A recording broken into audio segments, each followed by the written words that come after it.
Hello guys, this is Carlos, and in this video I'm going to be going through how to connect a form in ClickFunnels 2.0 directly into Google Sheets without anything else. So you probably have seen videos that you need to use Zapier or Pabbly or something else. This video, what I'm going to be doing is going through the whole process of doing it directly in Sheets without anything else. So let's dive into it. So the first thing that you need to do is create a brand new Google Sheet, nothing on it. And then what you're gonna do is you're gonna go into the extensions area and you're gonna go to add-ons and you're gonna click get add-ons. And there's something called webhooks for sheets. If I can type correctly. So here, webhooks for sheets, and completely free. You're gonna click install. I'm gonna ask you to give permission. And what this is gonna do is that it's actually gonna execute in your sheets. And you're gonna see that then you can configure per sheet to do different things. So there's 2 steps. You're gonna go next. You're gonna complete the additional setup. And it give you a video so you can follow it through. I already have seen it. So what I'm gonna do is I'm gonna go through what you need to do. So let's dive into it. So the sheet is right here, nothing configured, just that we added. But in the side, there's this little icon that was created. When you click it, it's gonna probably give you an error. All that you have to do, refresh. And now we're gonna see that we have now the sheets.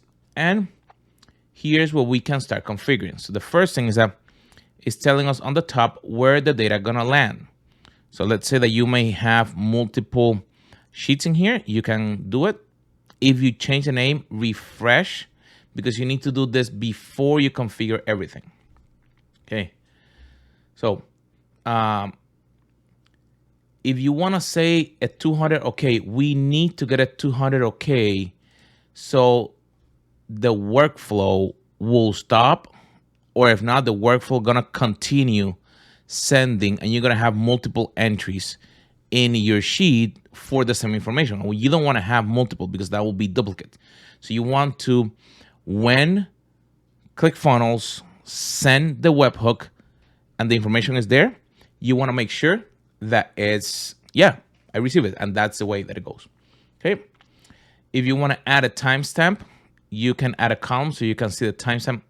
You get it directly from ClickFunnels, but if you want to add an additional, that's fine. Okay. So now, what do we have to do? We have to click create.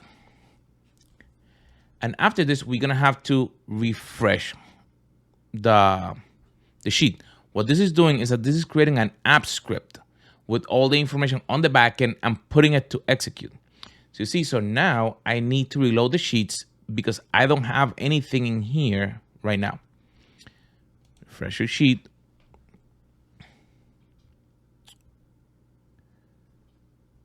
Okay, and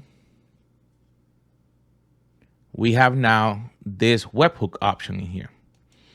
Click on it to authorize it. And this will tell, hey, this needs permissions. Click continue. And what this is doing is that this is executing now on the back end all the code for you. After you authorize, refresh. I know that it's refreshing a couple of times, but now you don't need anything else to be able to make it work. Okay, so now that we authorize, let's go back into a configuration. And now we're gonna go into the next step. And now we got our webhook URL.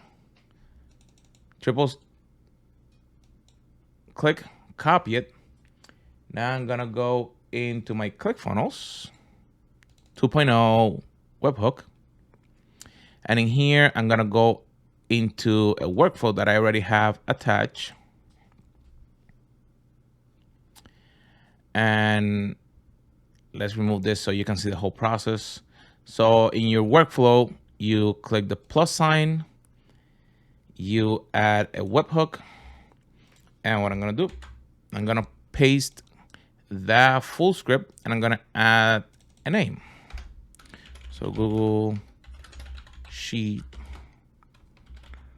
Web Hook App Funnel. Create.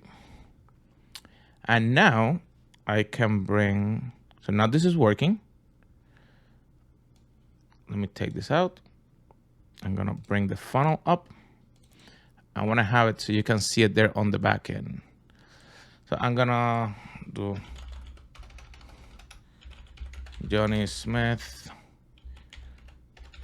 johnny@gmail.com, 212-555-1212. So what does Johnny will need? He has some ad spend, to CCX. Now the contribution, and then pizza. Complete. Okay, so we just submitted. We're in the next step. Now we should see in a couple of seconds that this get populated with all the information for that webhook. Okay, so after a little bit, there we have the information that came directly from the webhook. So you see Johnny here. So we have all the fields that are coming directly as a webhook. Now you have the email address, and we can directly in the execution of the webhook. So if you go to settings, webhook, you can see that the Google Sheet webhook executed, and then you have it there completed. So my friends, hope this has been helpful. If you have any questions, please let me know.